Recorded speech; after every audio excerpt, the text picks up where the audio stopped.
आप देख रहे हैं SRS हमसफर और आज हमारे गेस्ट है तस्नीम शेख एडवोकेट। और मैडम स्वागत है आपका हमारे चैनल पे। Thank you. क्योंकि मैंने आपकी वाइट देखी थी NJ निज़ाम पे, नशा मुक्ति के लिए आप आंदोलन कर रही थी, इसके लिए मैंने आपको बुलाया बात करने के लिए कि आप नशा के खिलाफ इतना मुखर होकर के बात कर रही हैं, क्यों आपको डर नहीं लगता? नहीं, इसमें क्या डरना है। सबसे पहली बात तो मैं एज एक लॉयर हूँ जी। और अगर कौम की खिदमत के लिए अगर कुछ काम करना पड़ रहा है जी। और एक 25 साल का बच्चा एक नशीले पदार्थ का सेवन करने से अगर वो मर जाता है जी। और अभी भी अगर कौम जागरूक नहीं होगी तो जी। कब कौम जागरूक होगी? मैडम आपकी जो एज है वो मुझे देखने में कम ही लग रही है, और आपको इतनी पावर इतनी हिम्मत कैसे आती है जो आप मतलब इस तरीके का खुलेआम मैदान में निकल जाती हैं प्रदर्शन करने के लिए और नशे के खिलाफ मतलब इतना मुखर होकर के बात करती हैं आप? क्योंकि मैंने फर्स्ट टाइम आपको अजीत सैयद के साथ देखा था, आप बहुत वहां पे तेवर में बात कर रही थी। एक्चुअली में सर उसको तेवर नहीं कह सकते, सबसे पहली बात तो। जी। और कहीं ना कहीं अजीत सैयद का काम मैं देख रही हूँ बहुत टाइम से कि वो सोशल मीडिया पे बहुत एक्टिव है और वो बहुत सारे ऐसे मुद्दों पे काम कर रही है जिसपे सचमुच काम होना चाहिए और गवर्नमेंट को भी उस पर ध्यान देना चाहिए। जी। मेरी उनसे मुलाकात हुई, फिर मुझे पता चला कि नशे के बारे में ऐसा वो आंदोलन करने वाले हैं और ये काम करना है उनके साथ, तो मुझे बहुत इंटरेस्टिंग लगा ये काम। और फिर मैं उनके साथ जुड़कर फिर मैंने ये आंदोलन में पार्टिसिपेट किया और फिर उन्होंने कहीं ना कहीं मुझे एक लेवल दिया, स्टेज दिया कि आप एज अ लॉयर हो तो आप भी अपनी दो बातें रखो, समाज में एक मैसेज पहुंचाओ। तो मैडम आप एक लॉयर है, तो लॉयर होने के नाते आपको क्या लगता है मतलब कानून जो है वो बराबर काम करता है या कानून किताबों में है? रियल में अमीरों के लिए कानून अलग है, ओहदेदार के लिए कानून अलग है और आम नागरिक के लिए कानून अलग है? नहीं, ऐसा कुछ नहीं है। कानून तो सबके लिए सेम है जी। संविधान सबके लिए है, पर्सनली कोई सबके लिए अलग नहीं है, लेकिन लागू मतलब उस तरीके का लागू सेम नहीं दिखता सबके है। लिए है बट उसके लिए लड़ना पड़ता है कहीं ना कहीं। आम नागरिक को न्याय जो है वो मिलता नहीं है, बहुत समय लगता है। जैसे जमानत ही, आम नागरिक को जमानत के लिए सालों भटकना पड़ता है, जिसके पास पावर और पैसा वो जमानत फौरन ले आते हैं। नहीं, ऐसा नहीं है, ये बात गलत है आपकी। अगर सामान्य इंसान को भी अगर कुछ उसके हक के लिए लड़ना है तो उस पर उनको ध्यान देना पड़ेगा और उस पर उनको मेहनत करनी पड़ेगी और वो सही गाइडलाइन के हिसाब से अगर काम करते तो उनको भी कहीं ना कहीं न्याय मिलता है।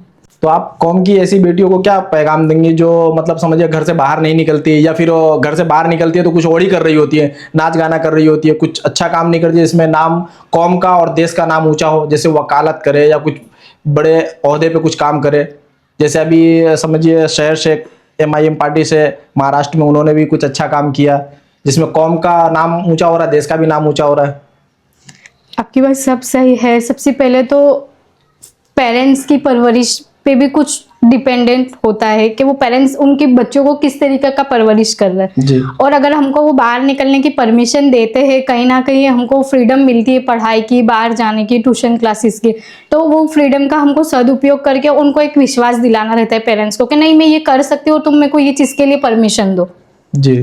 तो उससे एक्चुअली में क्या है कि आज मैं 25 ईयर्स की एज में एक एज अ एडवोकेट हूँ और अल्हम्दुलिल्लाह मैंने अभी लास्ट ईयर LLM कंप्लीट किया है, तो कहीं ना कहीं मैंने भी बहुत सारे चीज़ों को सेक्रीफाइस किए।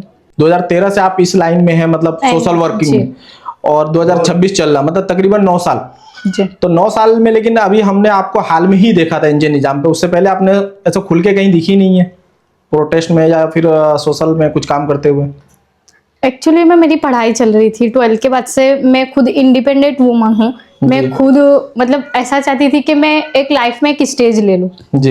एक नाम हो और नाम से फिर काम हो। जी। जी। और उस दौरान मतलब मैं बहुत सारे मैंने ऐसे काम किए। मैंने कोरोना टाइम में भी फ्रूट डिस्ट्रीब्यूट किया है, अनाज डिस्ट्रीब्यूट किया है। तो आप वकालत में किस तरीके का केस लड़ती हैं? मैं सिविल, क्रिमिनल, फैमिली बहुत सब साइड केस लड़ती हूँ और अभी मैं इंडिपेंडेंट एडवोकेट हूँ। हाँ ठीक है। उसके लिए जैसे बहुत सारे मजबूर है इस जमाने में, समझिए लाचार है, जिसके पास पैसे नहीं है, वकील की फीस इतनी है, वकील तारीख पे तारीख बढ़ा करके फीस वसूलते हैं गरीबों से, तो आप क्या करती है? आप भी इस तरीके से करती हैं? नहीं, एक्चुअली में क्या है कि मैंने मेरी लाइफ में, मैंने आपको पहले ही बताया कि मैं एक इंडिपेंडेंट वूमन हूँ और मैंने बहुत स्ट्रगल करके यहाँ तक के मैं पहुंची हूँ। तो मेरी सनद आई 2023 में, जब से ही मैं फ्री लीगल एडवाइजर तरीके एक एनजीओ में काम कर रही थी, जहाँ पर बहुत सारी ऐसी महिलाएं आती थी जो फीस अफोर्ड नहीं कर सकती थी। एटलीस्ट के वो सजेशन भी लेने आए तो वो एडवोकेट की फीस अफोर्ड नहीं कर सकती थी। हर वीक में 2 दिन में वहां पर 2 कलाक बैठती थी और वो महिलाएं मेरे से अपॉइंटमेंट लेकर आती थी और मैं उनको सजेस्ट करती थी कि हम देखो अगर एडवोकेट की फीस अफोर्ड नहीं कर सकते तो गवर्नमेंट ने सरकारी एडवोकेट भी हायर किए हुए जो कि वो चीज़ का उनको नॉलेज नहीं था, और उस तरीके से मैं उनको गाइड भी करती आ रही हूँ। और कहीं ना कहीं उनको मेरी सपोर्ट की ज़रूरत है, मेरी हेल्प की ज़रूरत है, तो मैं उनके लिए खड़ी हूँ। और आगे भी इंशाल्लाह अगर ऐसी महिला है जो फीस अफोर्ड नहीं कर सकती है, मैं उनके लिए खड़ी हूँ और मैं उनका काम फ्री में करके दूंगी। मैडम मेरा पर्सनल एक सवाल है कि आपके घर में कौन कौन है, मतलब आपके मम्मी पापा और भाई बहन कुछ? नहीं, मैं 9 साल की थी जब मेरे फादर की डेथ हो गई। मेरी मम्मी है और बड़ी सिस्टर है और एक छोटा भाई है। अभी फैमिली में 4 मेंबर रह रहे हैं।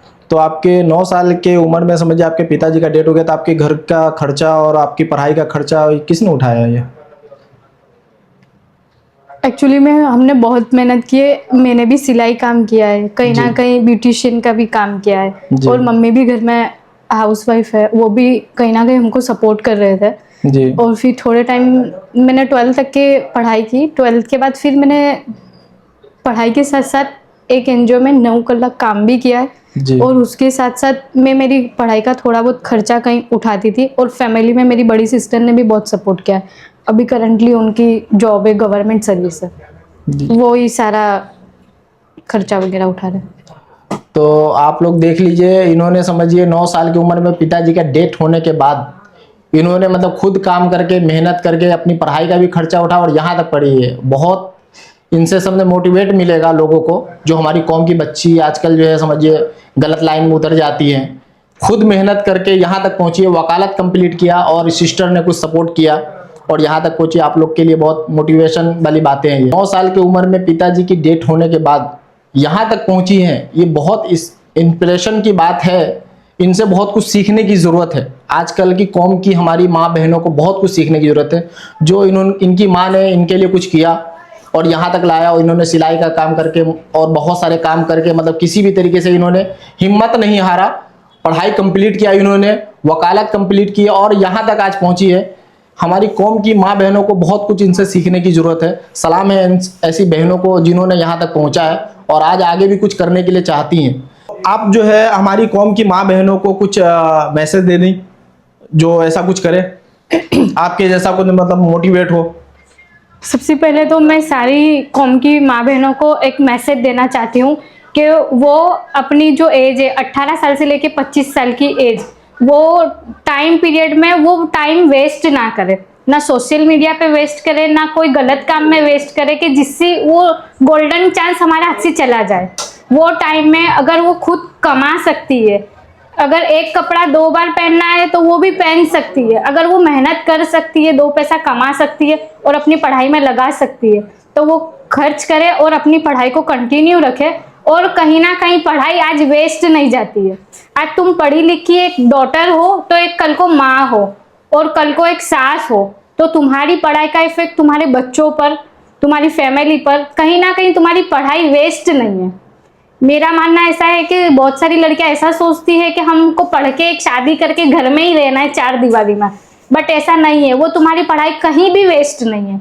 वो एजुकेशन तुम्हारे में होगा तो तुम तुम्हारे बच्चों को दे सकती हो और तुम तुम्हारी फैमिली को वो चीज़ के लिए कन्विंस कर सकती हो जो चीज़ के लिए वो नहीं समझ रहे कहीं ना कहीं। आने वाले टाइम में अगर इसी तरीके से अगर लड़कियां मेहनत करे और गोल्डन पीरियड अपना ना वेस्ट करे, तो वो कहीं ना कहीं आज हर लड़की एक डॉक्टर बन सकती है, एक टीचर बन सकती है, एक अच्छी प्रोफेसर बन सकती है, क्यों ना एक अच्छी लीडर बन सकती है। मैडम आपने अपना कीमती समय दिया, इसके लिए आपका शुक्रिया। आपको वीडियो कैसी लगी? वीडियो अगर आपको अच्छी लगी हो तो वीडियो को शेयर कीजिए और आप हमारे YouTube चैनल को सब्सक्राइब कीजिए। और आपका कोई सवाल हो तो उसको कमेंट कीजिए। तो महिलाएं माँ बहनें फीस अफोर्ड नहीं कर सकती हैं तो वकील हैं, फ्री सेवा आपको देंगी। जिनको भी ज़रूरत है वो जो कमेंट कीजिए, मैं कॉन्टैक्ट नंबर भी दे दूंगा और आपको कोई भी परेशानी नहीं होगी। जो हो सका हम सपोर्ट करेंगे, हम भी आपके साथ हैं, हम भी आपका सपोर्ट करेंगे। और आप हमारी वीडियो को शेयर कीजिए, चैनल को सब्सक्राइब कीजिए। जय हिंद।